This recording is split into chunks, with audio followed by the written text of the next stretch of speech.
Welcome, traveler. I have walked the dark corridors of fear and memory, collecting tales that cling to me like cobwebs. The Gatekeeper remembers this one, and everyone to follow. Steel your nerves as we journey through 15 of the scariest true horror stories from the depths of Reddit's communities. Each story stands on its own, a testament to terror, no timestamps, no interruptions, only the tale. Now, get comfortable and dim the lights. The Gatekeeper will be your guide tonight. Story 1. The Limping Woman Gatekeeper. The Gatekeeper remembers this one well. A cautionary tale of two curious girls and a vengeful spirit on a dark country road. Rena never believed in ghosts. Every town has its legends, and in hers they spoke of the Limping Woman, a murdered teacher who haunted an old back road. One autumn night, Rena's friend Steffi dared her to go to that very spot. Under a pale moon, the girls bicycled out past the farmlands to where the tragedy occurred decades ago. The air was cool and still as they stopped, nerves starting to fray. Rena scoffed outwardly this was all just a dumb story, but inside, her heart pounded dot as they stood in the hush of swaying trees. An unexpected sound echoed in the darkness. Drag. Click, drag, click. It was the unmistakable shuffle of uneven footsteps approaching slowly from behind. Rena's breath caught in her throat. Steffi was chattering nervously, trying to provoke a ghost that she didn't truly expect to appear. But Rena heard it closer now. Drag, click, drag, click, accompanied by a faint weeping plea. Help me. Please, I'm hurt. Help me. A woman's voice whispered, anguished and broken. Rena's blood ran cold. The legend said the limping woman would cry for help. But if you turned to look, it would be the last thing you ever did. Don't turn round. Don't run. Rena recited in her mind. She stood rigid, eyes wide in terror, fixed straight ahead. Steffi noticed her change. Rena, what's wrong? Steffi's voice quavered. She hadn't heard the footsteps yet. But now the soft sobbing reached her ears too. The dragging steps drew nearer. Rena could hardly breathe. The air around them began to stink of rotting flowers and damp earth, the scent of a grave long unvisited. Tears rolled down Rena's cheeks as the pleas grew more desperate. Help me. I'm right behind you. Please turn round. The ghost was so close she could almost feel a chill on the back of her neck. Steffi squeezed Rena's hand, panicking. We have to do something, she hissed. She only goes after non-believers, that's why she's coming for you. Say the last words, the words that remind her of her mother. Through the fog of terror, Rena fought to recall the rumor. The limping woman could allegedly be stopped if you spoke the dying victim's last words she had cried out for her mother. The ghost's grief would supposedly overcome her age, sparing the victim. But what were they? The spirit wailed behind them, 1 or 2 steps away at most. Rena's mind blanked, frozen with fear. Steffi was digging her nails into Rena's arm. Both girls rooted to the spot. Suddenly, as the dragging ceased directly at their backs, Rena found her voice. With a sob, she choked out the phrase, "My mother's waiting for me." The words burst forth in a desperate cry.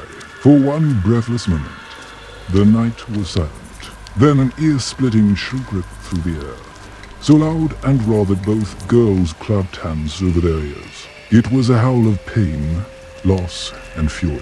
Rena squeezed her eyes shut, refusing to look back. Go, she gasped, still without glancing behind. The two tore off, grabbing their bicycles and pedaling frantically as they fled. Rena's gaze dropped briefly to the ground, and she glimpsed something mere inches away as they passed.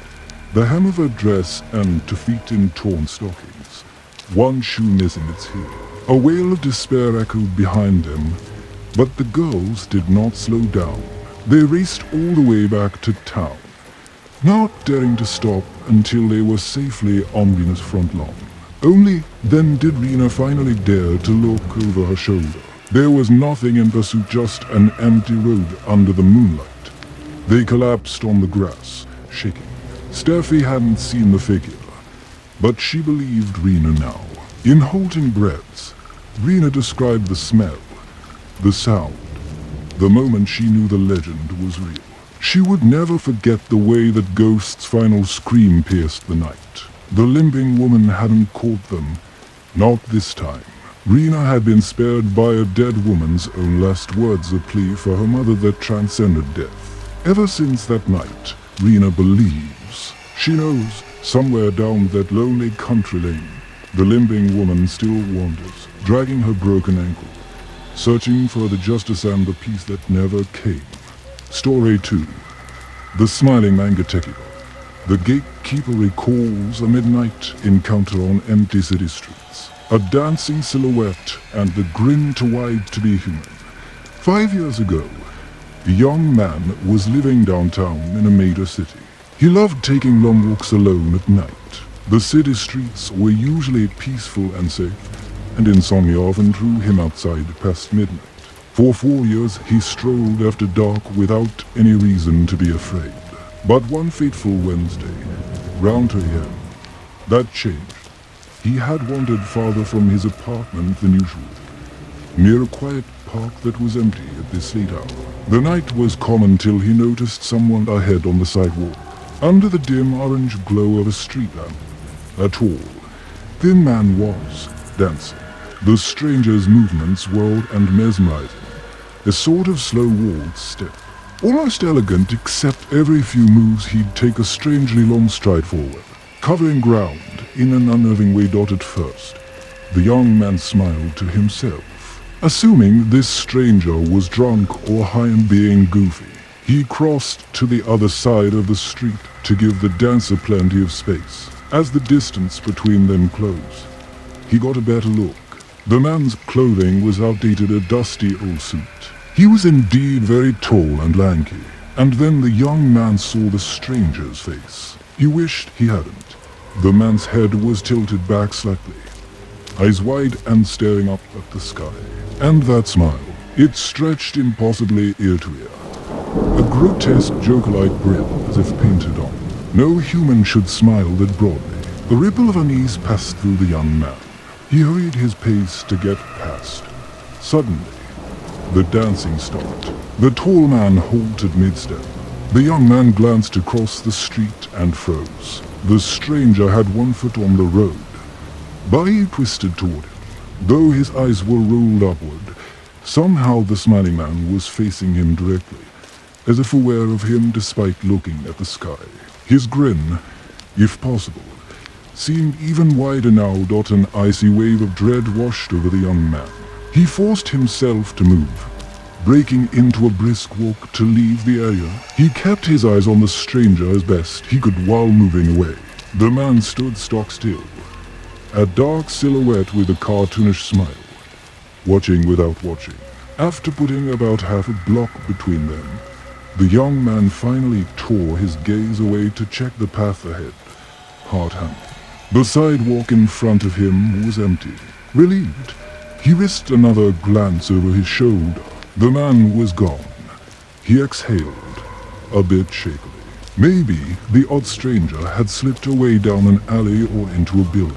Or perhaps the young man's mind was playing tricks in the shadows. He slowed down, telling himself it was fine.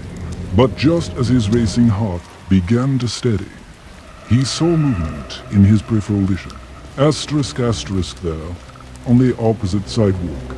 Far behind him, asterisk, asterisk, the tall man was back. Not dancing now, but standing unnaturally still in the dark. The young man's stomach dropped. Had the stranger followed him across the street? It didn't make sense. He had only looked away for a few seconds. Yet now, that eerie figure crouched low, shrouded in shadow. Though distance made it hard to see, the young man felt sure those wide eyes were now fixed on him. A street light flickered, and in that moment the stranger appeared to sprint forward several yards on all fours, then stand upright again. It was subtle, but the shape definitely shifted closer. A cold terror crept in. The young man knew he should run. but he felt rooted to the spot, like a mouse hypnotized by a snake. The figure across the street began moving toward him once more, not waltzing this time, but tiptoeing in an exaggerated, theatrical creep like a cartoon character sneaking up on someone. Yet he covered ground impossibly fast, each tiptoe stride crossing several feet, and all the while, the man's face remained tilted toward the sky, that awful smile visible even at a distance. Finally, the young man's panic broke free. He stumbled back and blurted out, "WH, what do you want?" Intended as a firm demand, but emerging as a frightened whimper. The smiling man offered no answer. He simply stopped in the middle of the empty street, balancing on his hands, now performing a grotesque handstand. His head turned far too far to face the young man. That grin, it never wavered, upside down, with feet pointed at the sky. The stranger was perfectly still, smiling at the sky, but somehow locking eyes with his prey thought it was too much. The young man's paralysis broke and adrenaline flooded him. He turned and ran as fast as he could, bolting down the street toward the lights of a more populated avenue.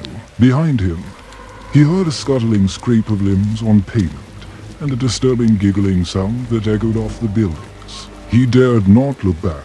He sprinted until he reached a better lit road with the occasional passing car, and only then did he hazard a glance behind. Nothing. The street was empty. The bizarre stranger, however, whatever he was, had vanished into the night. The young man's lungs burned as he gulped air, still scanning in every direction for any sign of a tall, lanky silhouette or that nightmare grin. There was no sign of him.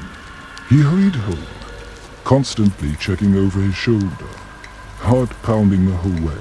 For the remaining 6 months he lived in that city. The young man never took another midnight walk. How could he? Every time he closed his eyes, he saw that wide, manic smile and those unseeing eyes that nonetheless felt locked on him. He didn't know if the smiling man was a disturbed person, an apparition, or something far worse. All he knew was that face completely and utterly insane would haunt his dreams for years to come. Even now, the memory still chills him to the bone. Story 3. Messages from the dead Gatekeeper. This next one, the Gatekeeper recalls with a shiver a digital love letter from beyond the grave that became a waking nightmare. Nathan lost his girlfriend Emily in a car accident. One summer night, a drunk driver ran a red light and in an instant, Emily was gone. Nathan was devastated. In his grief, he couldn't bear to memorialize or delete her Facebook page. Instead, he left it active as a shrine of sorts. He would sometimes scroll through her photos or even send her the occasional private message, knowing no reply would come. It was his way of coping, keeping a piece of her alive in memory. About a year after Emily's death, Nathan received a Facebook notification that made his heart skip. Emily had sent him a message. His breath caught in his throat as he opened the chat log they used to share. Sure enough, there was a new message from Emily's account. All it contained was a single word: hello. Nathan's hands shook. It had to be some sick prank. Perhaps her account had been hacked, or one of her tech-savvy friends was messing with him in extremely poor taste. Trying to stay calm, he replied, "Who is this? Why are you on Emily's account?" There was no response. He changed her password and enabled extra security, hoping that would end the matter.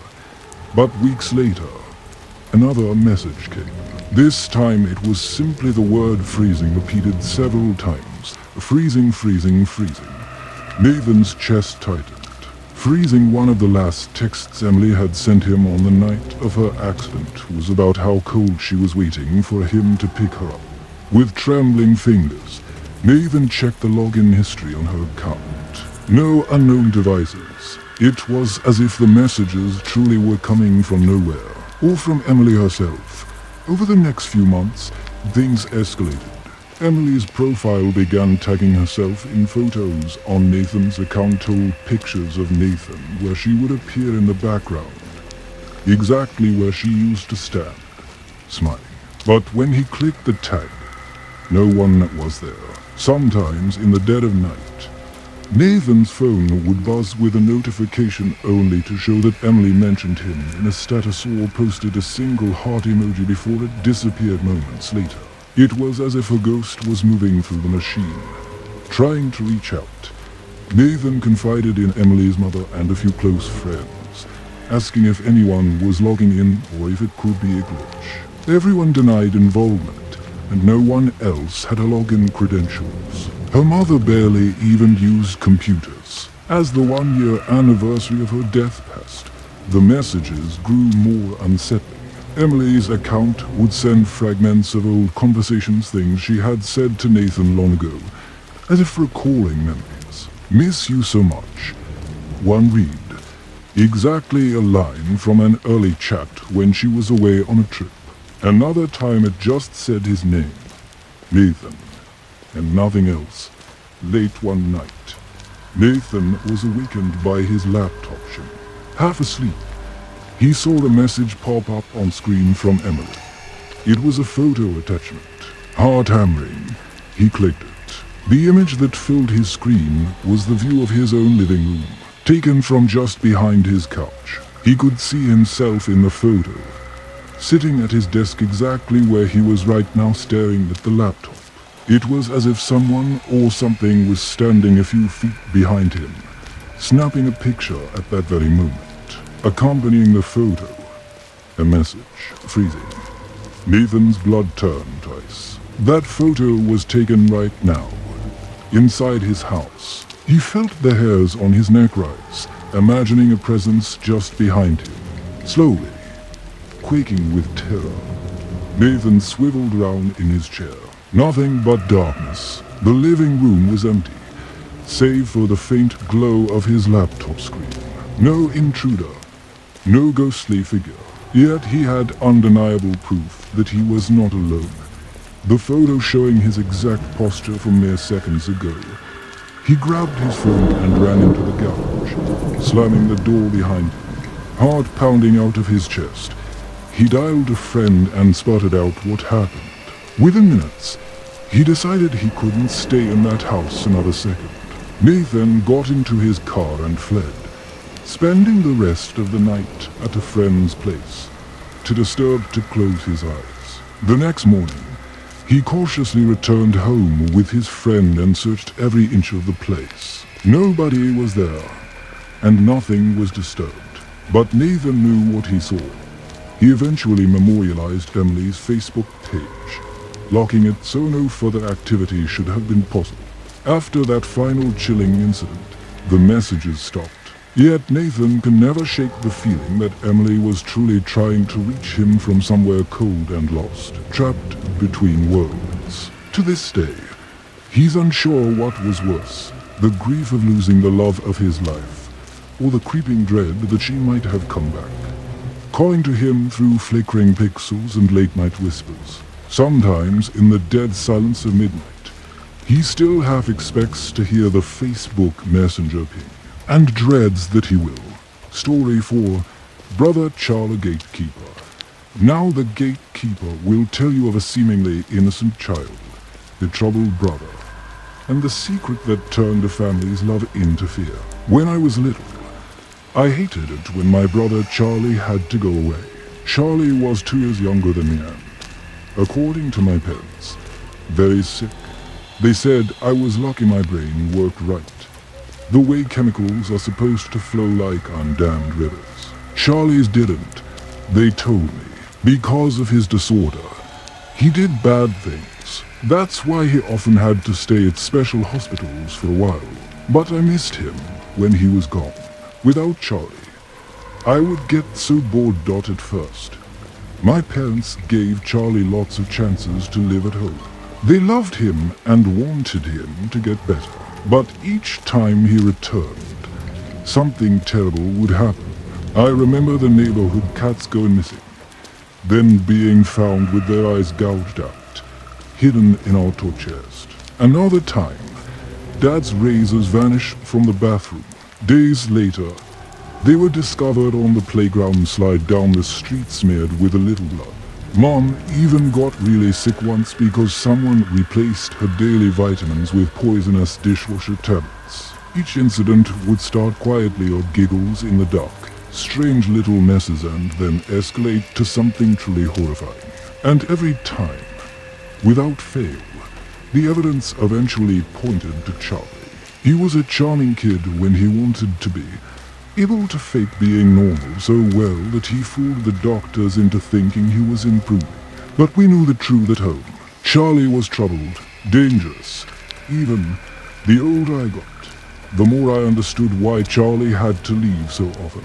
My parents became hesitant to give one last chance.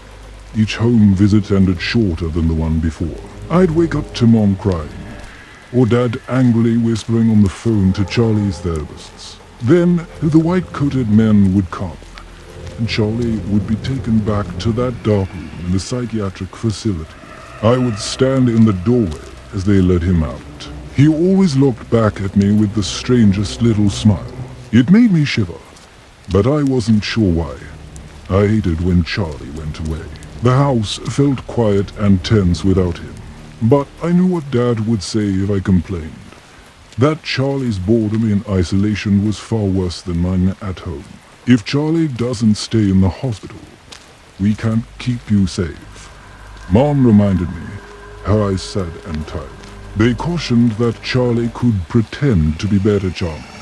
They said, but I shouldn't trust it. They feared him, I realized. And maybe, deep down, I did too. But mostly, I just felt lonely when he wasn't around. After many failed tries, my parents grew more strict. Charlie's last chances were few and far between. Eventually, it had been months since I'd seen him. The house stayed peaceful. There were no more bizarre accidents or midnight yowls of hurt cats. Mom and Dad finally relaxed a little. They even let me have my first sleepover, since they weren't worried about any incidents. Life was almost normal, except I missed my little brother. I truly did. One evening, I overheard my parents talking in worried tones. The hospital was considering releasing Charlie again soon. My mother's voice shook as she insisted to my father, "We can't do it. Not yet. I don't think I can handle it." My father sighed. "He's our son. We have to keep trying." I smiled secretly. I was excited. Charlie might be coming home. I went to bed with my mind buzzing. That night, however, I woke to a soft scratching sound outside my bedroom. Then the floorboards creaked. For a moment, I wondered if I was dreaming, but the moonlight cast a shadow under my door. Small feet. I sat up, heart thumping. "Charlie," I whispered hopefully. The shadow shifted, and the feet there. Pale stepped away. I hurried to the door and cracked it open. Nothing in the dark hallway. My parents' door was closed. No one else was home. In the stillness, I felt a prickling on my neck. The next morning, my parents got a call. Charlie had escaped from the facility in the night. He hadn't come here. He was found wandering a nearby street, calm as could be, before staff retrieved him. My parents exchanged frightened glances. My mother hugged me very tightly. They seemed relieved he hadn't shown up at the house. But I didn't mention the shadow at my door.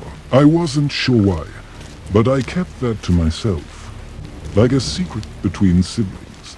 A week later, Charlie finally did come home for a supervised visit.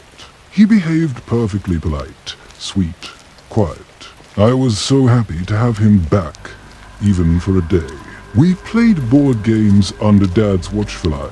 Charlie acted normal, and I could tell Dad was unconvinced, waiting for some mischief. But nothing bad happened. Not until night time, anyway. Charlie was supposed to sleep in my room on an air mattress, like old times. We whispered and giggled after lights out, catching up. I told him how boring it had been and how maybe if he was really good, he could stay for good.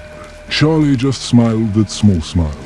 "I'll be so good," he promised softly. I grinned in the dark.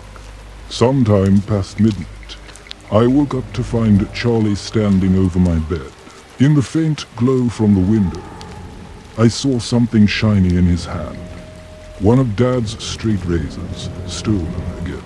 My heart lurched. Charlie, I breathed. His face was blank, but his eyes gleamed with excitement. He brought a finger to his lips as if to shush me, and for one terrifying instant, I thought he was going to hurt me. But Charlie turned and crept out into the hall. I realized with horror he was headed toward my parents' bedroom. I understood then. Charlie wasn't sick at all. Or rather, the sickness ran far deeper than the doctors knew. He wasn't the victim. He was the threat. And the person he intended to harm now was our mother. Or father. Or both. Silently, I followed. My body felt ice cold with fear, but some strange loyalty or love twisted inside me, keeping me from calling for help. In the hallway, Charlie noticed me trailing him. His grin broadened, and he tilted his head, inviting me to join in his awful game. He raised the razor and pushed open our parents' door, which they'd foolishly left unlocked to listen for us. The next moments erupted in chaos. My mother's scream, my father shouting, blood splattering onto the hallway wall. I can't clearly recall what happened after Charlie lunged at them, because I think I started screaming too. Dad wrestled the blade away, getting a deep gash on his forearm in the process. Mom sobbed uncontrollably as Charlie was dragged kicking and laughing maniacally out of their room. He had finally done it, proved how dangerous he truly was. That night ended with police lights flashing and Charlie being taken away in cuffs. Still giggling that it's been a long time now. Charlie never came back home after that incident. He's locked away for what will likely be the rest of his life. I'm grown up and my parents, and I have tried to move on, though none of us sleep soundly anymore. And me, I've come to a disturbing realization about myself. I hate it when Charlie has to go away. It means I'm alone, and I have to pretend to be good until he gets back. You see, all those terrible things that happened, the cats, the razors, the poison, they never caught Charlie in the act. They just assumed. And I was the good kid, the lucky one with a healthy brain. It was so easy to let him take the blame. Now, our house is quiet, but sometimes I catch my parents watching me with weary, frightened eyes. They don't say anything, they don't have proof, but a mother and father have instincts. In their hearts, they wonder if they locked up the wrong child. I just smile sweetly and continue to be the perfect son. Because as much as I miss Charlie, I love the calm when he's gone. I can do whatever I want, and no one ever suspects me. I really do hate that he had to go away. It means I have to behave myself, at least until my brother comes home again. Story 5. The upside-down manga tequila. The Gatekeeper recalls the tale of a terrified 911 operator and a caller in parallel encounter with something or someone not quite human lurking in a quiet yard. In a small town dispatch center one winter night, a seasoned 911 operator received a call that would forever haunt her. It was just after 1 a.m. when the line rang in. She answered calmly, 911, what's your emergency? Expecting perhaps a drunk driver report or a domestic dispute. Instead, a hesitant male voice whispered, "This is going to sound strange, but there's a man standing in my front yard." The operator sat up straight in her chair. "A prowler call. Can you describe the person, sir?" she asked, eyes flicking to the police unit map. The caller's voice was hushed and uneasy. "I don't know. He's just standing there, kind of stumbling in circles. He looks either sick or drunk. I only noticed him because I heard snow crunching outside my window." It was a frigid night, and the image of some disoriented stranger wandering a yard at this hour was concerning. The operator obtained the address, 1617 Quarry Lane, on the outskirts of town. Nearest police patrol was miles away, Unfortunately, I'm sending a squad car, but it will take a little time given your location, she told him gently. Are you alone in the house? Why, yes, I live alone, the man replied. In the background, the operator heard a faint crunch of footsteps through snow. He's still out there, just roaming. Keep an eye on him from inside, and make sure your doors and windows are locked, she instructed. Stay on the line with me. A few seconds of silence. Then the man said, my front door is locked. I'm going to check the back door. Just to be sure. The operator heard his breath hitch as he presumably crept toward the back of his house, phone in hand. The line was quiet except for the caller's soft footfalls and anxious breathing. I appreciate you staying on, he added nervously. I know this is kind of... Suddenly, the caller stopped speaking. The operator heard a sharp intake of breath. Sir, are you there? She asked, heart beginning to pound in empathy. His voice came back, now trembling. He's moved. He's in the yard. But he's... Oh my God. The man's whisper quavered. He's upside down. The operator frowned, not understanding. Upside down? Sir, what do you mean? He's doing a handstand. The caller stammered. He's perfectly still, on his hands, and he's staring at me. A chill ran through the operator. She pictured a man literally standing on his hands in the snow, body rigid, face pointed toward the house. It was such a bizarre image that her first thought was the caller might be hallucinating, or the man outside was playing some kind of prank. Still, her voice remained steady. He's doing a handstand and looking at you. Is he still, or moving? Completely still, the caller whimpered. He's facing the house, upside down, and he's smiling. His mouth, it's so wide, I can see it clearly.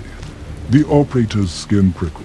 Lock yourself in a room, sir, she urged. An officer is on the way.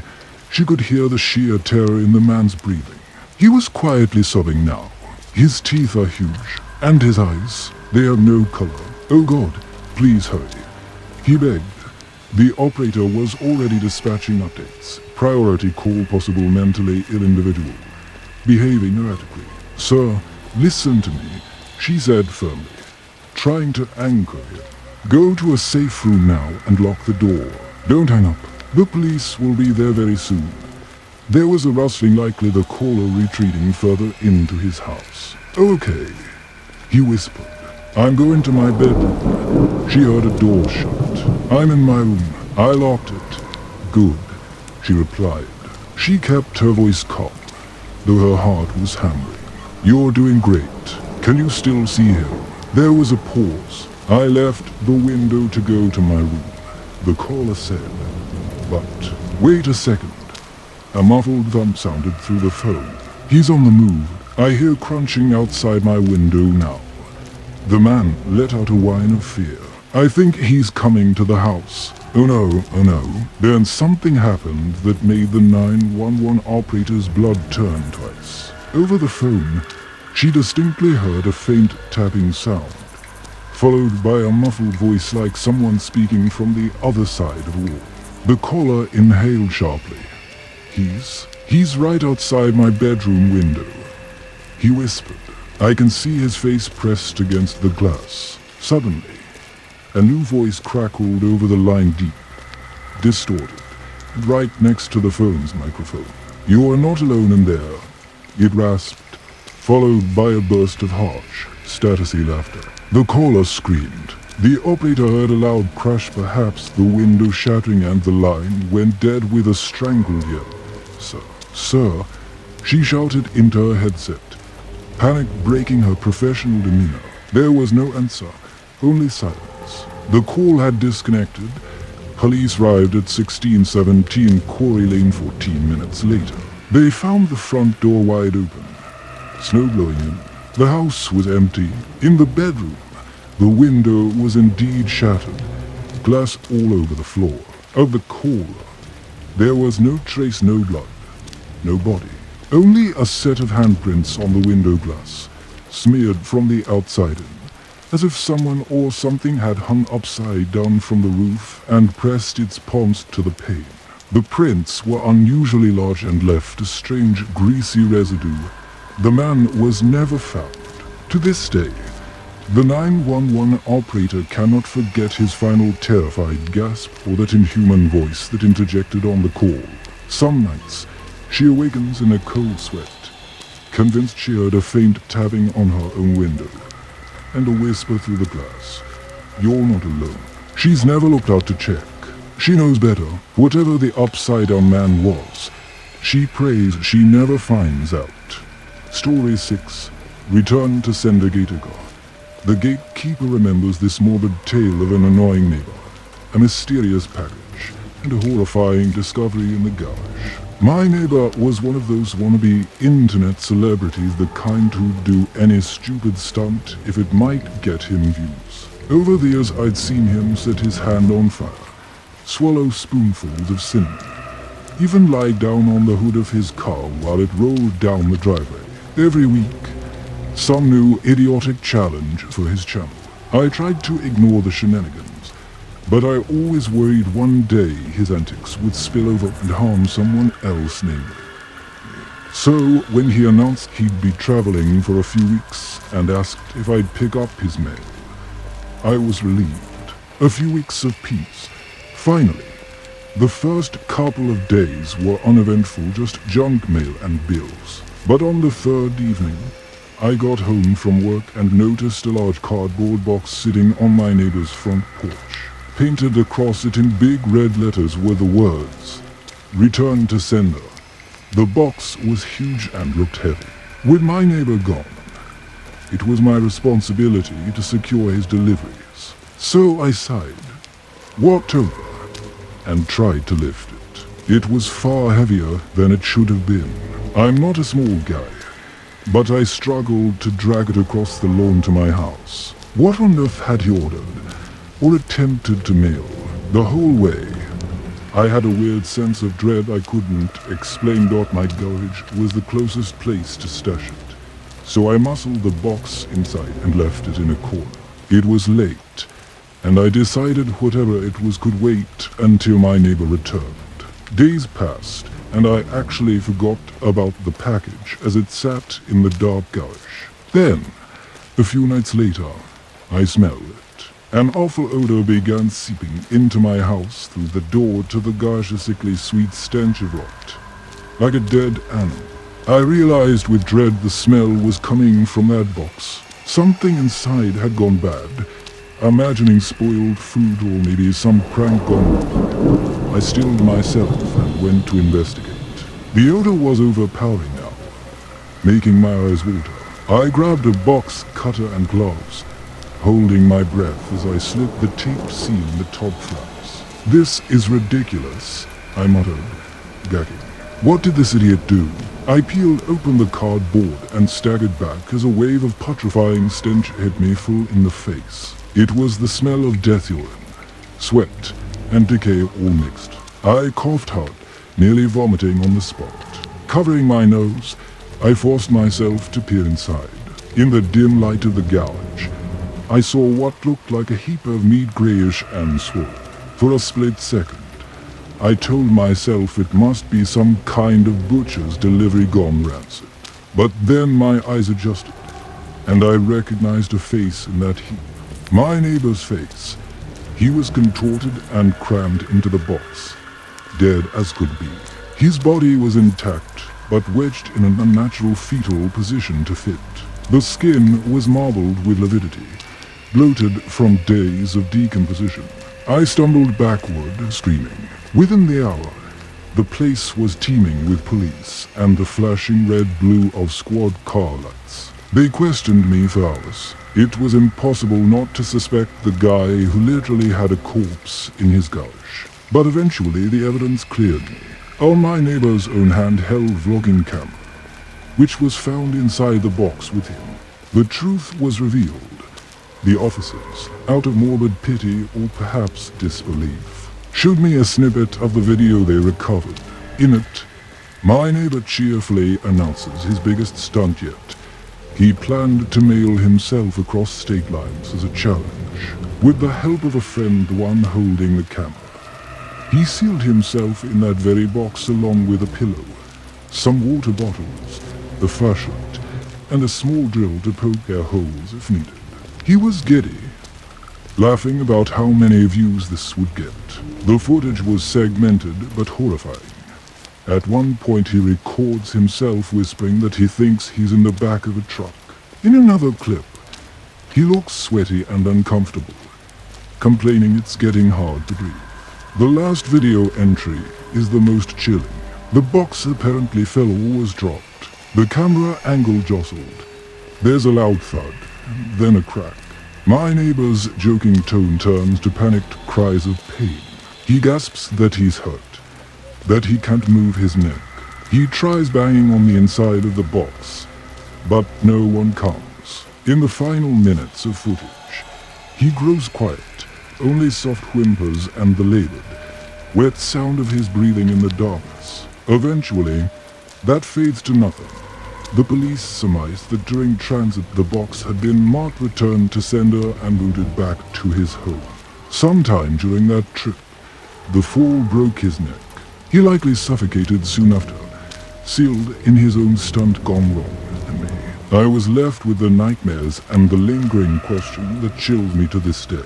You see, in reviewing the footage, investigators noted something that couldn't be explained. At the very end of the last recording, just after my neighbor went still, the camera's audio picked up the creaking sound of a garage door opening, my garage door, unmistakably screechy. Opening by itself, somehow, after he died. His final stop was my garage. I try not to think about it too hard.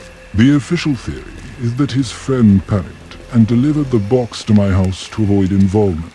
But deep down I wonder if something else delivered him to me, that maybe in his last moments of terror, he was desperately returning himself to a familiar place. Either way, I'll never forget finding that box, nor the gruesome lesson my neighbor learned.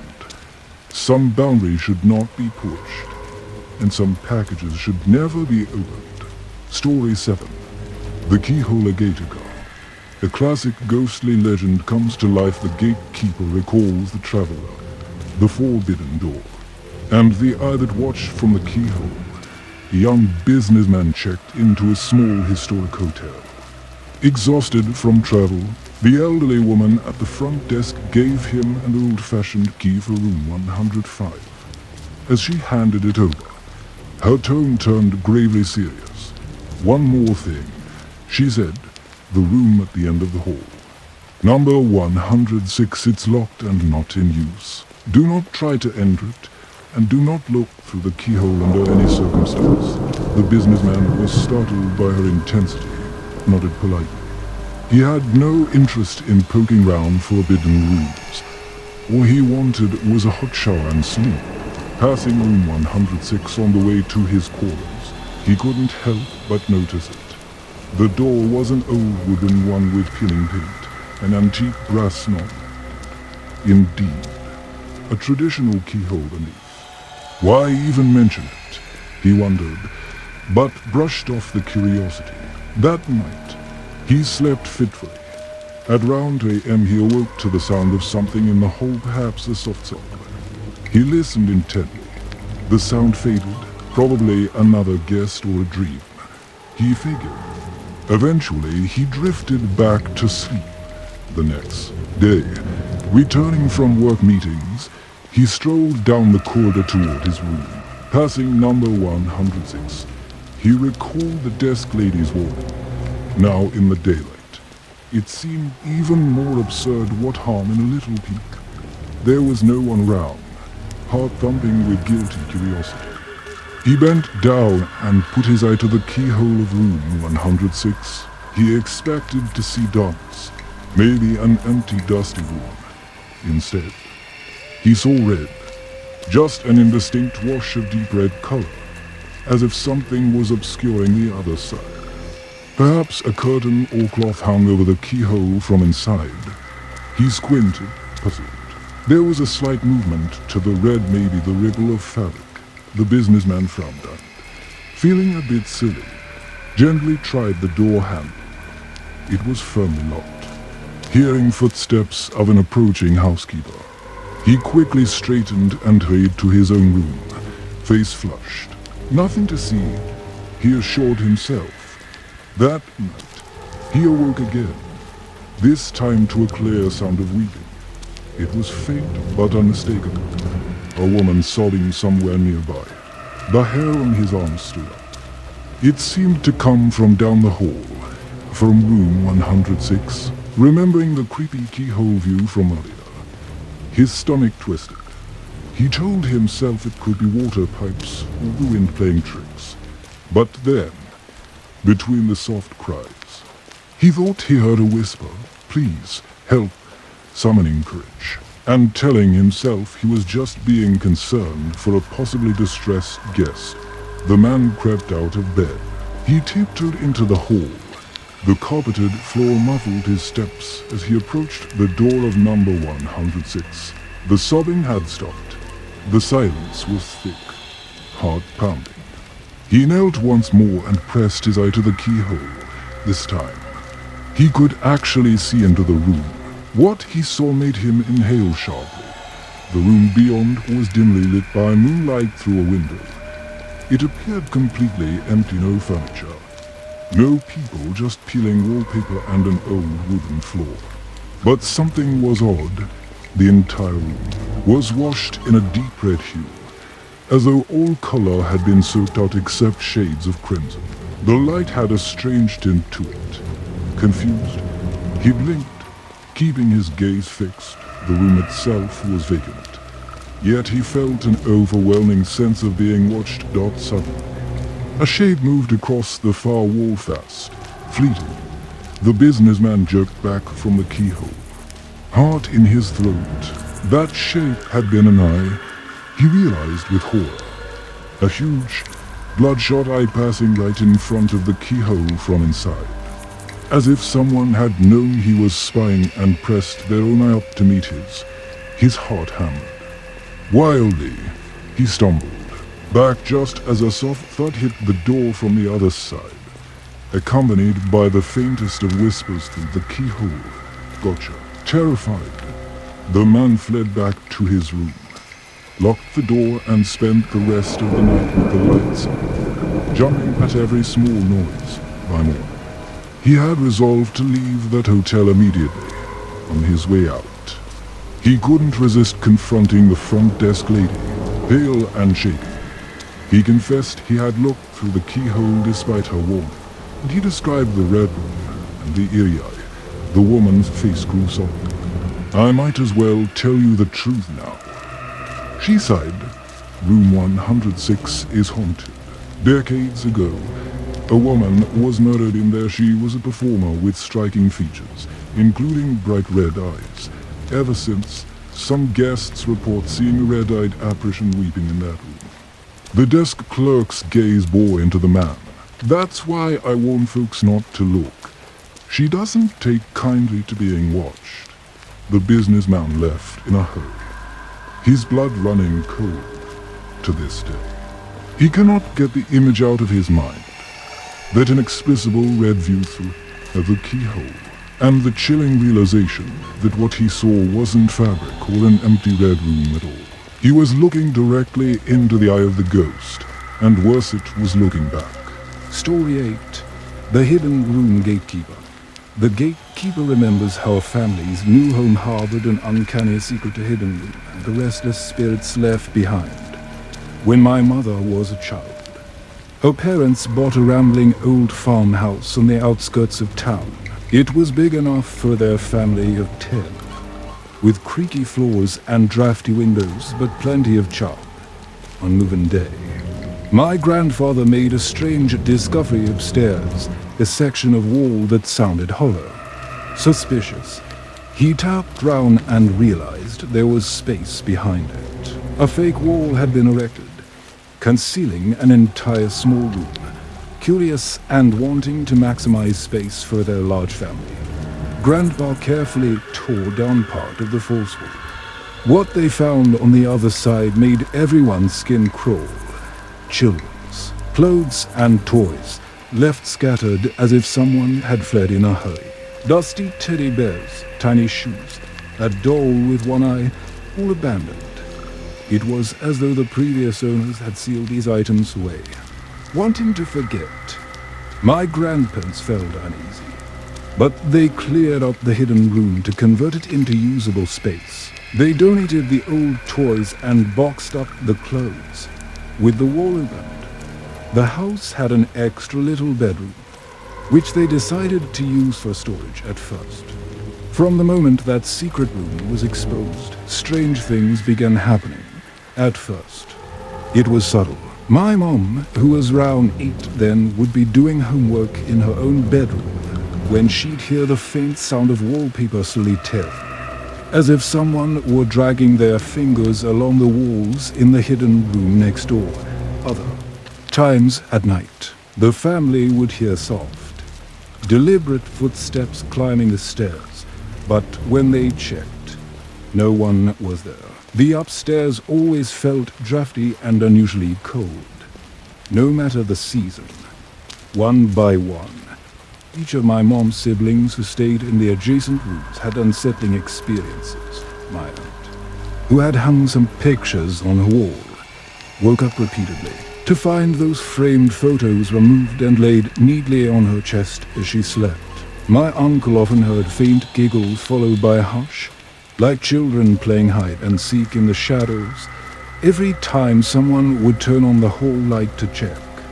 The laughter would stop and nothing would be found. My mother recalls lying in there at night with the door open and seeing a shape, like a small child, darting past her doorway, only to vanish when she'd call out to her siblings. All her brothers and sisters swore it wasn't them. The most frightening was the night my mom's youngest brother, only 5 at the time, went sleepwalking and was found trying to pry open that hidden room's door which my grandparents usually kept locked. When they gently pulled him away, the boy mumbled, "They're stuck. I have to let them out." Asked who, he replied in a dreamy voice, "The kids in the wall." Eventually, my grandparents sought out the history of the house. They learned that a family had indeed lived there decades prior. Rumor had it the father was abusive. Supposedly, Child Protective Services had investigated, and the man bricked up one room to hide his neglected children when authorities came. Whether those children were taken away later or something worse befell them wasn't clear, but the evidence of a secret room full of belongings suggested, at least at one point, kids had been kept hidden there. Armed with this knowledge, Grandpa decided to renovate that area completely.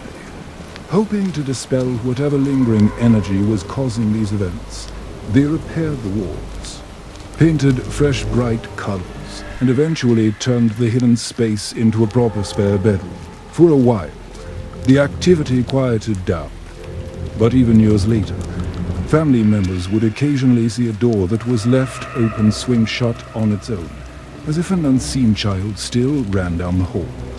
Guests sometimes complained of cold spots upstairs, or the feeling of someone watching from the corner of that spare room, especially near the closet where the secret space had been.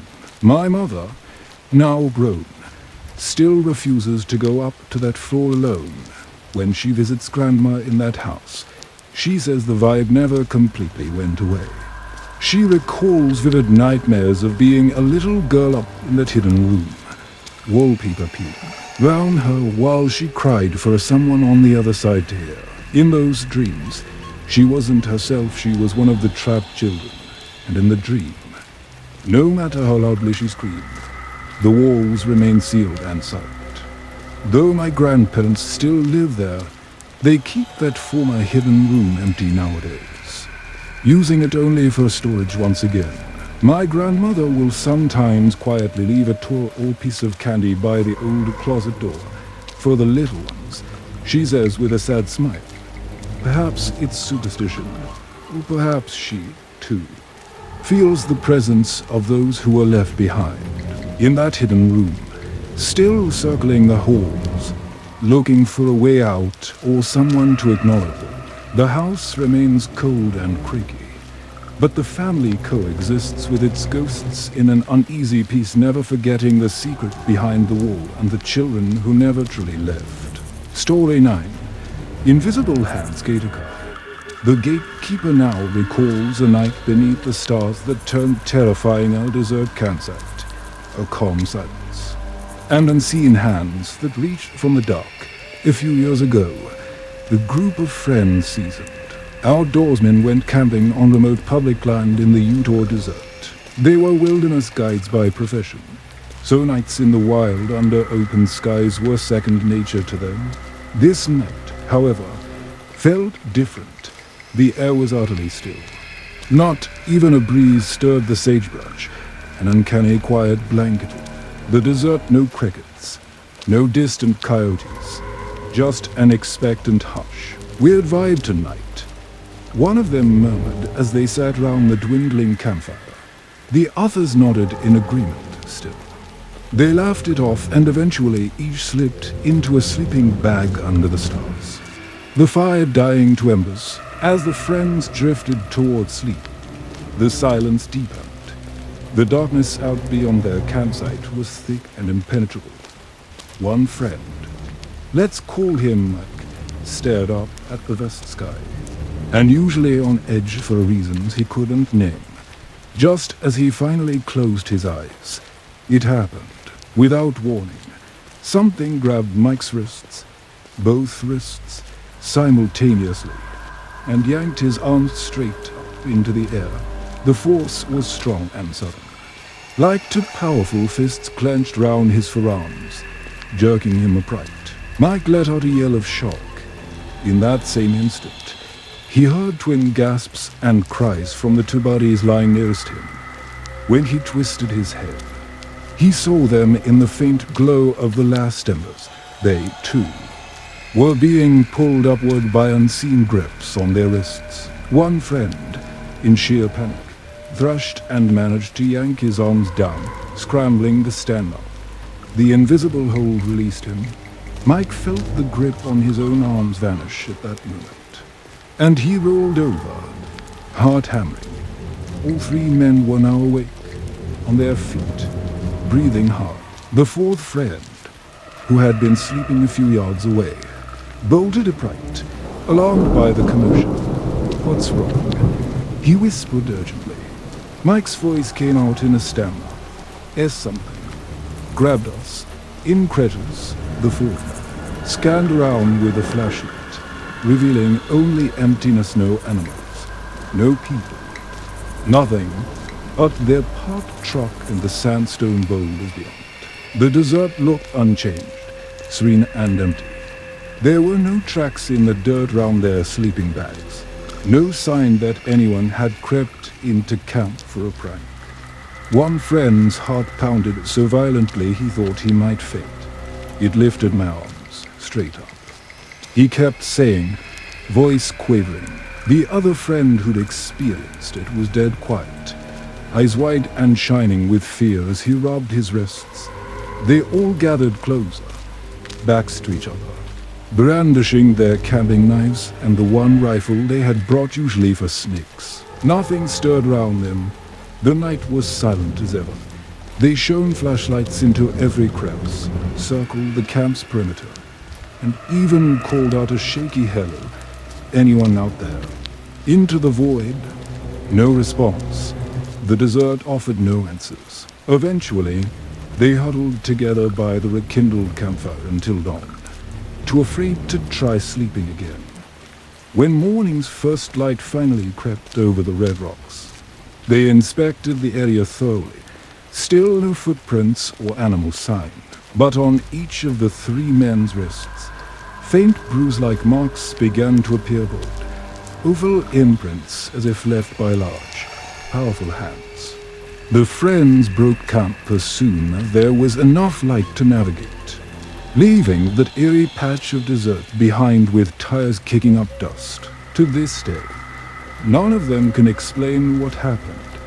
These were rational, experienced outdoorsmen. They knew the sounds and sensations of nature, and they'd never felt that. Some of them privately think it was something supernatural spirits of the land, perhaps giving them a warning or playing a prank. Others fear there may be things lurking in the lonely places of the world, invisible entities that occasionally brush against our reality and, in this case, literally laid hands on unsuspecting humans. Each of the men has a different theory. Ghost, children grabbing for help, a desert genie, maybe even alien interference. But all three who felt those grips agree on one point. Nothing is more terrifying than an attack you cannot see. The memory of those invisible hands seizing them in unison still makes their skin crawl. Whenever they camp now, they make sure to stick to places where the sounds of the night are normal and familiar: crickets chirping, wind rustling, because in that absolute silence, under the Juton moon, something saw three sleeping friends and decided to reach out from the darkness. Asterisk Story 10. The ghostly campfire gatekeeper. The gatekeeper recalls an encounter with an impossible. Scene college, friends on a midnight walk, a glimpse of a bygone era, and a ghostly gathering that vanished into thin air. A trio of university friends lived in an off-campus dorm surrounded by quiet suburb and neighborhoods. One late night on a weekend, they ran out of beer during a small get-together. The only option was to hike about a mile to the nearest 24-hour supermarket. So just past 1 a.m., the three set out, slightly tipsy, but not drunk, strolling under the orange glow of streetlights. The suburbs were silent at that hour, rows of dark houses, the odd porch light. Nothing more dot about halfway to the store. They came upon a vacant lot between two houses, a plot of undeveloped land about the size of a small field. To their surprise, they saw a bonfire burning there, a good distance off the road. Round the fire, figures were moving. As the friends drew nearer, they could discern about a dozen people gathered. Some were on horseback, lazily circling the fire. Others stood or danced. There was the faint sound of music fiddles, laughter and chatter floating through the crisp night air. The scene looked like an old-fashioned camp party. The friends slowed down, puzzled. This lot was usually empty and overgrown. Tonight it was as if they'd stumbled into a historical reenactment or something. Maybe a late-night cowboy-themed party. One friend joked. Indeed, the whole tableau had an antique field lanterns were hung round. The clothing on the revelers looked like old 19th century styles: flowing dresses, suspenders, wide-brim hats. One of the riders trotted by carrying a torch, illuminating. A bearded man playing a fiddle vigorously while a couple danced. The friends watched in amusement as they walked.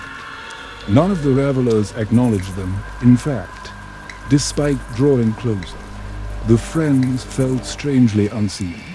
"This is so weird for our town," murmured one of them. The others agreed there had been no event announcements. And why would a period costume bonfire happen at 1 a.m. without waking the whole neighborhood?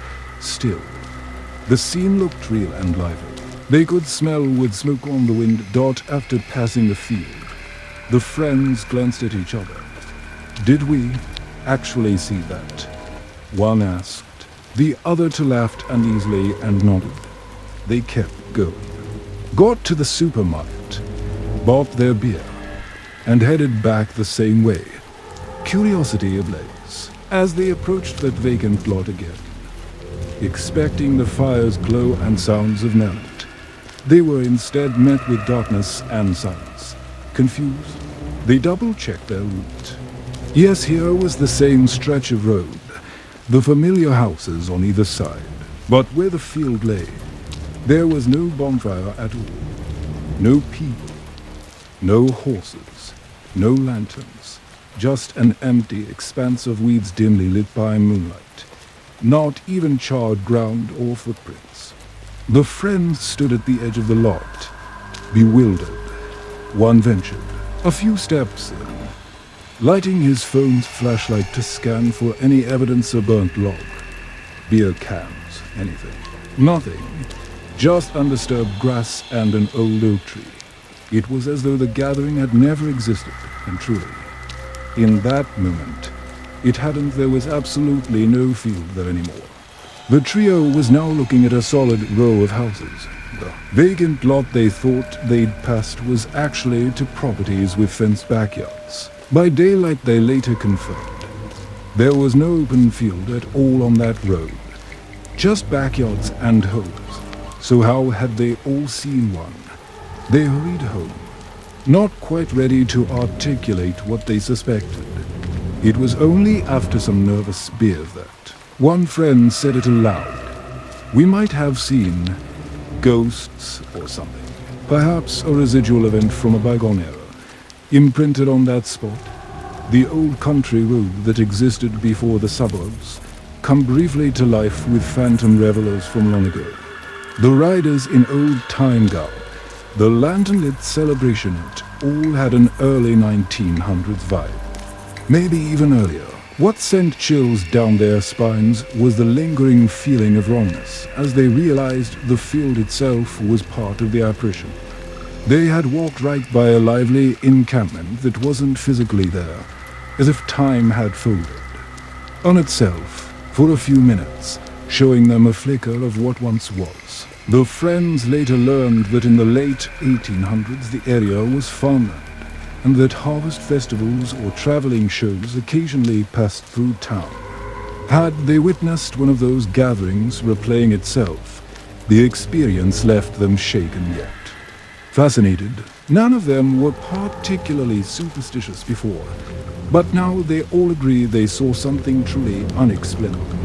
They sometimes recount the story to new friends who are understandably skeptical until the trio drives them to that same spot at night and asks, "Can you imagine it?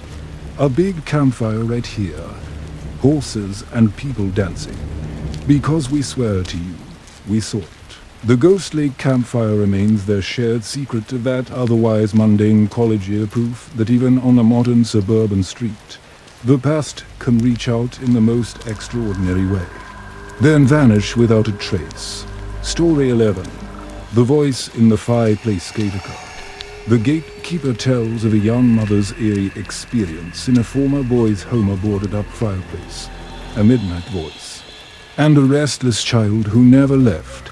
A few years back, a young couple and their 3-year-old daughter moved into a large farmhouse that had been converted into two apartments. The building had a bit of local notoriety. It used to be an old boys' home, a place where troubled youth was sent decades ago, until it was shut down amid unsavory rumors of mistreatment. But the rent was cheap and the space was ample, so they didn't mind its dark history. The unit they rented had a master bedroom which featured an old brick fireplace against one wall. It had been completely sealed up with boards and paint by previous owners, likely to prevent drafts. The first day in the house, the little girl, Amelia, curiously asked, "Mommy, why is the fireplace painted shut?" The mother casually replied that it wasn't a working fireplace anymore. Amelia, being 3, accepted this and soon was more interested in where to set up her toys. For the first few weeks, everything was fine. Then odd occurrences began. The mother would sometimes find Amelia in her bedroom staring at the boarded fireplace. Head tilted as if listening. When asked what she was doing, Amelia would say, listening to the boy. This naturally unsettled her mom. There was no boy, only the neighbor's apartment on the other side of that wall. And it was a single older man living there. Certainly no children. The parents chalked it up to their daughter's imagination. One evening, the mother decided to rearrange the bedroom and pushed the bed up against that sealed fireplace, using the brick wall as a headboard of sorts. That night, round 1 a.m., she woke to a faint, muffled voice. "Mom, Mom, Mommy." It was a small child's voice, calling out plaintively in the dark. The mother stirred. Groggy. The voice hadn't come from her daughter's room, no. It sounded as if it was right behind her head. She reached over her sleeping boyfriend and gently patted where she expected Amelia to be. Maybe the child had snuck into their bed. But the bed was empty on that side. Amelia wasn't there, yet the soft Mom continued, almost sing-song, very near, confused. The mother fumbled on the nightstand for her glasses and flicked on the bedside lamp. Waking her boyfriend, Amelia was not in the room. The voice had stopped the instant the light came on. The mother's heart pounded. Could she have imagined it? It had sounded so clear. She rushed to Amelia's room down the hall. The toddler was fast asleep in her crib, safe and sound, perplexed and unnerved. The mother returned to her bed. Her boyfriend mumbled that it was probably a dream. The mother agreed it must have been and eventually managed to fall back asleep. The next night, round the same time, it happened again. "Mommy, come here," a tiny voice whispered from the darkness of the sealed fireplace. The mother sprang upright, heart thudding. She knew she wasn't dreaming this time. She was fully awake. And the voice was real, and inside her bedroom. She nudged her boyfriend urgently. He heard it too, his eyes widened in alarm. It sounded exactly like Amelia. But how could that be? Their daughter was again asleep in her room. The whispered calls of Mommy continued, weak and echoing, like someone calling from far away or behind a barrier. The mother's gaze fixed on the painted-over fireplace. It was coming from in there, summoning courage. She crept towards the wall. "Who's there?" she whispered shakily. The childish voice fell silent. Only a faint sniffle, almost a sob, came through the cracks in the boards. The boyfriend turned on the lamp. The two just stared at the innocent-looking white-painted planks that sealed the hearth. Nothing. The voice didn't return that night. Come on. The couple contacted the landlord, somewhat embarrassed, to ask if any kids had ever gotten stuck or if the neighbor might have grandchildren over. The landlord laughed and easily no. No children round. That fireplace had been sealed for decades, maybe since the institution days. He half-joked that perhaps one of the old boys was still round in spirit. The mother didn't find it funny. That afternoon, while the mother was alone folding laundry, Amelia came bouncing into the room and went straight to the boarded fireplace. She knocked on it with her little fist. 3 quick knocks. The mother froze, watching. Knock, knock, knock. A moment of silence. Then, unbelievably, there were 3 answering knocks from the other side, a hollow sound from inside the chimney column. Amelia giggled as if it were a game. Play again. She chirped, raising her hand to knock once more. Amelia stopped. The mother cried out, swooping in and scooping her daughter, heart hammering in her chest. Amelia started to protest, but then from behind them, muffled through the wood, they both heard it, a soft, pleading murmur. The child's face went solemn. "That's the boy, Mommy," she said quietly. "He lives in the wall. He's lonely." That was enough. The family moved out within the week, breaking their lease. The mother couldn't bear another night in that house, not after confirming the voice behind the fireplace was real. After they left, she did some digging into the history. The boy's home had indeed been plagued by abuse allegations. One rumor broke her heart. A boy had apparently died on the premises, perhaps locked in the fireplace or chimney as a cruel punishment. The story was hazy, but a maintenance worker years later found a tiny skeleton in the attic chimney shaft, long after the place had shut down. It was never officially disclosed to tenants, of course. To this day, the mother cannot forget the sound of that disembodied little voice calling Mommy in the dead of night. She She sometimes wonders what might have happened if she hadn't moved the bed. Was the child's spirit trying to reach her specifically, or pleading for help from anyone who slept near? Though she'll never go back, in her prayers she speaks to that lost boy's ghost, telling him he's not alone and hoping he finds peace. But on dark, quiet nights, she still awakens imagining the faint knock on a sealed fireplace, and a forlorn child's whisper asking from somewhere beyond, "Mommy, can I come out now?" Story 12. Call from Grand Gatekeeper. A chilling phone call from beyond the grave awaits the Gatekeeper. Recounts a family haunted by the telephone that rang with a dead grandmother's plea. A man named James remembers vividly the autumn his grandmother died. She had been the matriarch of the family, beloved by all, and her passing after a battle with brain cancer hit everyone hard, especially James's mother. To help his mom cope, James spent a lot of time at his parents' house in the weeks after the funeral. They told stories about Grandma, flipped through old photo albums, sometimes laughed, more often cried. About 2 weeks after Grandma's death, James was at his parents' home on a quiet evening. His mother was in the kitchen making tea. His father read the newspaper in the living room. James was thumbing through his phone when the landline rang.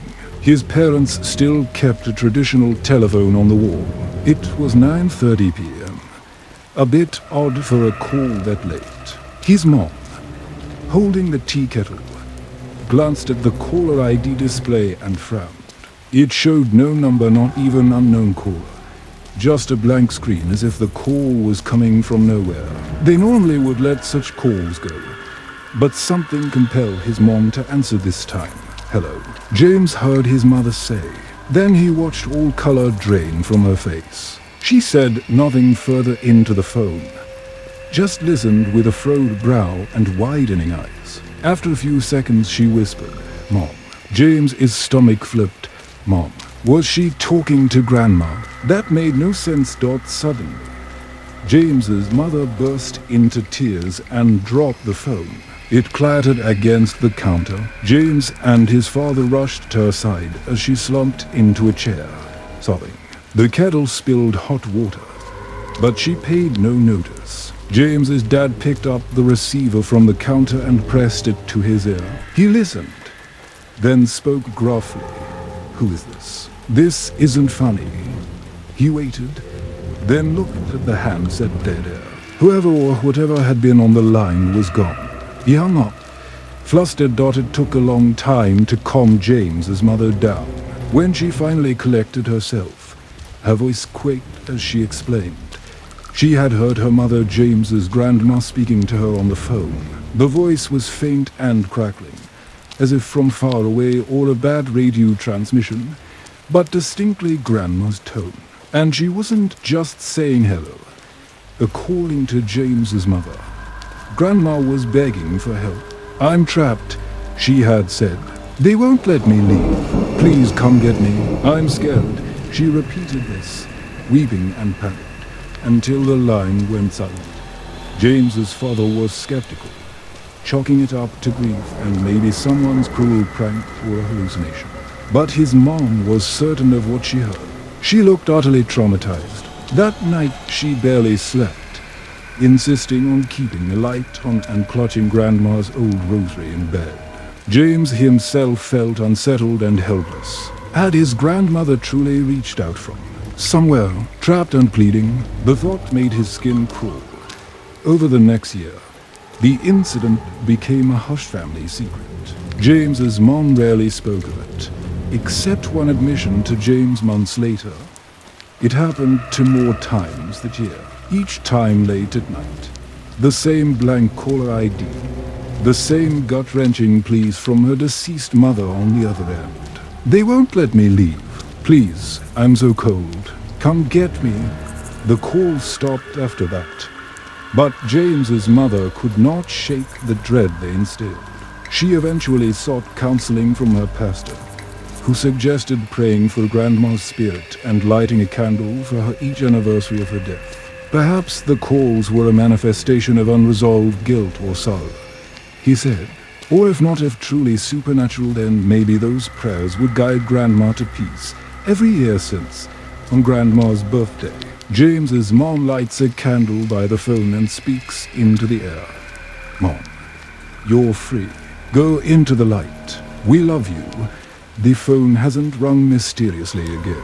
James often wonders what to make of it. He wasn't the one who heard the voice firsthand, but the look on his mother's face pale as chalk, eyes full of terror, convinced him something happened that no living person could have orchestrated. He's read that phantom phone calls aren't entirely unheard of in paranormal lore. Some say spirits manipulate electrical systems to reach out. Perhaps Grandma's intents were latched onto the telephone lines to seek help. If so, help for what? James comforts himself with the hope that Grandma found her way after those calls, that maybe she was trying to say a final goodbye or express fear in passing over. But on dark nights, when the phone rings unexpectedly, a shiver still goes down his spine. In those moments, he wonders if someone else, somewhere out there, is hearing a lost loved one's voice whispering through static. I'm trapped. Please help me, and feeling both the thrill and terror of a call from the dead. Story 13. Never Go Home Again, Gatekeeper. The Gatekeeper presents a tale of premonition and loss. A woman awakens with an inexplicable dread at 1 a.m., only to learn the next day why she felt she could never go home again. Sonia was in her mid-20s, living a few hours away from her hometown after landing a job in the city. She had worked hard to leave behind the sleepy suburb where she grew up, eager for independence. Still, she visited her parents' and childhood home regularly and cherished her family deeply. 2 years ago, on a crisp autumn night, Sonia went to bed in her small apartment as usual. But at around 1 a.m., she shot awake with a jolt of pure panic. Her heart pounded inexplicably. She was overcome by a crushing wave of homesickness, unlike anything she'd felt even when she first moved out. Tears sprang to her eyes immediately, and she was shaking. The thought hammered in her head. I can never go home again. It repeated, sending her into a near anxiety attack. Sonia turned on the bedside lamp, gasping for breath, trying to be rational. Why was she feeling this? She'd spent a lovely weekend with her folks just a few days before. The house was still there. Her parents were fine when she last spoke to them. There was absolutely no logical reason for such a dire, catastrophic feeling that home was lost. She got up, splashed water on her face, paced the living room. Still, the sensation would not fade. If anything, it grew stronger. She felt utter despair, as if something terrible had happened, or was about to. The sense of finality, you will never go home again, crushed her chest. At around 2 a.m., she almost called her parents to check on them, but stopped herself. Waking them in the middle of the night over a bad feeling would only worry them unnecessarily. Eventually, after hours sitting awake in anxious grief, Sonia managed to fall into a fitful sleep on the couch. The next morning, Sonia's phone rang as she was getting ready for work. It was her mother's cell. She answered, voice still groggy. Hi, Mom. But it was a male voice that interrupted. Sonia, it's Dad. You need to come home, honey. His tone was grave and broken. She knew immediately something was very, very wrong. Her father choked out that her mother had suffered a massive stroke in the middle of the night. Paramedics took her to the ICU, but despite their efforts, she passed away in the early hours of morning. Shock hit Sonia like ice water. Her mother, her best friend, gone just like that. She dropped the phone as her father continued sobbing on the other end. In that instant, the night's premonition made cruel sense. The intense homesickness, the certainty she could never return home. It wasn't about the house itself. It was that home, as she knew it, died with her mother that night. Without Mom there, the childhood home would never be the same refuge or feel whole again. Some deep part of Sonia's soul knew the moment her mother left this world, and it cried out in grief before her mind even learned the news. When later recounting this event, Sonia describes an almost supernatural connection. At the exact time doctors estimate her mother's heart stopped around 1 a.m. was when she awoke with that tidal wave of loss. She believes wholeheartedly that her mother, in her final moments, might have been reaching out to say goodbye, or that the fabric of fate trembled enough for her to feel it. Sonia rushed back to her hometown that day. Tears never ceasing, she walked through the front door of her parents' house and felt the emptiness like a physical weight. Her mother's shoes by the door, her knitting on the armchair, all the same. Yet nothing would ever be the same. Her father embraced her, and they cried for what felt like hours. Sonia whispered, "I knew, Dad. Somehow I knew last night." He nodded quietly. Strangely, he had felt something too. A sudden jolt awake, and the urge to hold his wife's hand moments before the stroke took her. In the aftermath, Sonia took a leave of absence to help settle affairs and comfort her father. That old saying, "You can't go home again now," rang painfully true to her in a way she never expected so soon. The house still stands, and she still visits, but the heart of it is gone. When asked about her most inexplicable experience, Sonia tells of that terrible night and concludes gently, "Love connects us in ways we can't see or prove. The night Mom died, a part of me knew it. I felt her say goodbye, and in that sense, she prepared me for the reality that home would never be home without her.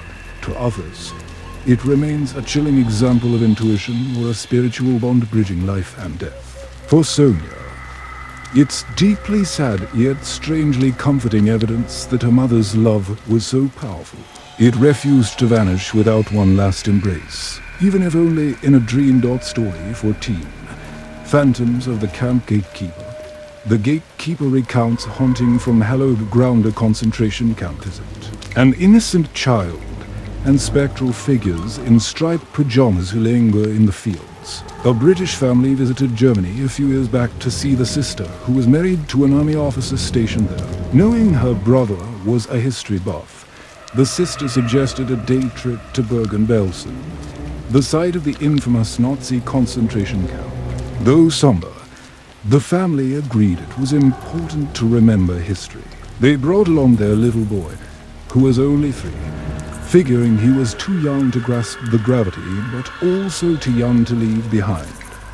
Bergen-Belsen today is mostly a serene open field. After the war, the camp's structures were burned to combat disease, so what remains is largely grassy mounds, mass graves, and memorials. It looks peaceful, but the weight of tragedy is heavy in the air. The family walked quietly along the paths, reading plaques, paying respects. The toddler, however, grew fussy in the stillness, so the aunt pushed him in his stroller a little ahead to distract him while the others lingered by a monument. The boy babbled as any child would. Then suddenly, he stood up in the pram and looked behind, towards a copse of trees bordering the open ground. His aunt slowed down.